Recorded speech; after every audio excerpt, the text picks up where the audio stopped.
In this problem, we're told that a partial payment is made on the dates indicated. We're going to use the U.S. rule to determine the balance due on the note on the date of maturity. So we're starting off on the effective date. That's the date that the loan starts, or whatever it is that we're talking about here. So August 8th, and there's a partial payment made on December 2nd. So what I do is I refer to the table that has all the dates on it, and that will be given on the test. August 8th is day 220 in the year. December 2nd is day 336. So I'm going to take 336 minus 220, and that gives me 116 days.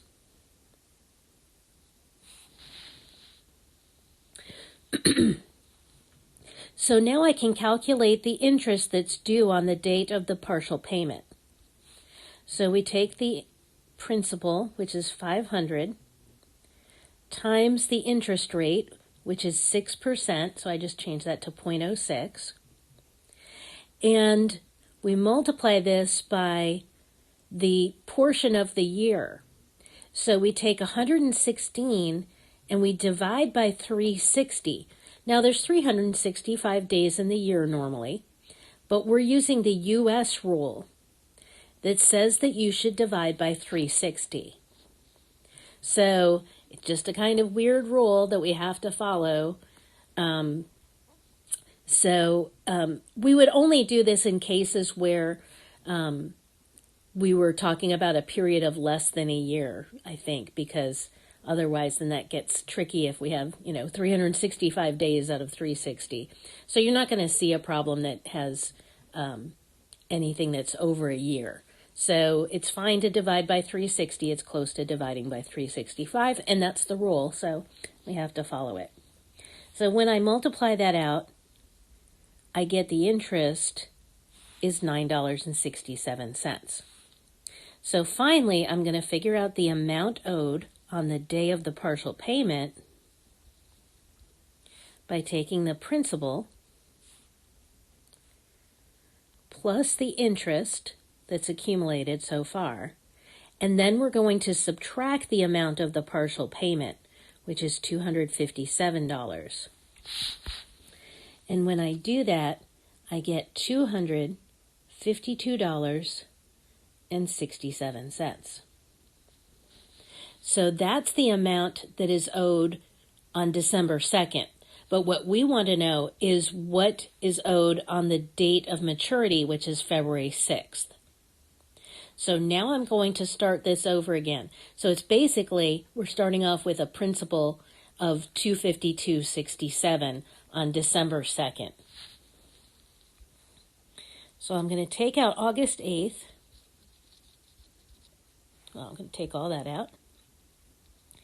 And now I'm going from December 2nd to February 6th. December 2nd, we said, was day 336 of the year, and February 6th is day 37 of the year.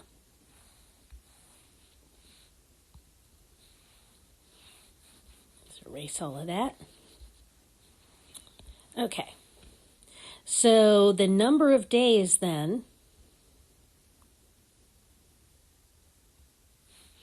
is 37 minus 336. Since we've wrapped around to the next year, we add 365. In this case, it doesn't even matter whether it was a leap year or not, because we're not going past February 28th. So we just add 365. If it was a leap year and we were going past February 28th, then we would have to add 366 instead. So when I calculate that, that turns out to be 66 days. And now I'll calculate the interest again. And I start with my principal, which is the $252.67, that I got from here times the interest rate of 6% times 66 days out of 360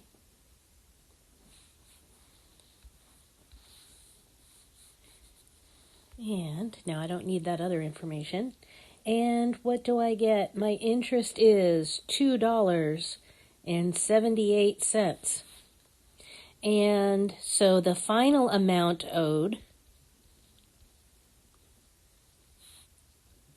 is $252.67 plus the $2.78, and we get $255.45 as our final answer.